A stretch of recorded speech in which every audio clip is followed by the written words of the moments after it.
Hey, Vsauce, Michael here, and today I've got a brand new episode of Vsauce Lean Back.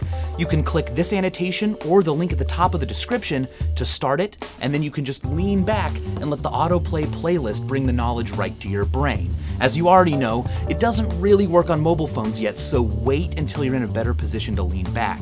In the meantime, let's get psychotic.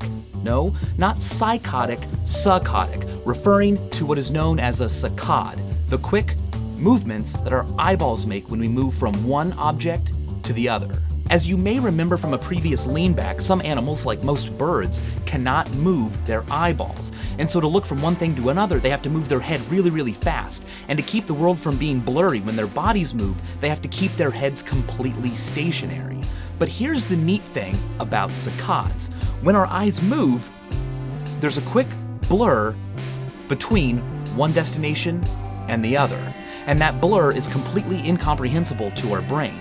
So what our visual system does is erase it from our memory and instead replace that little fraction of a second that our eye moved during with the very next thing we see. This leads to a really amazing illusion called the stopped clock illusion. You may have noticed this before if you've ever been in a room with a clock with a second hand, like in a classroom, darting your eyes back and forth, waiting for class to be out. Now here is what happens. Right when you dart your eyes to the clock, that very first second, that very first movement of the second hand that happens when your eyes reach it seems longer than every other second afterwards. Look away from the clock, and then look.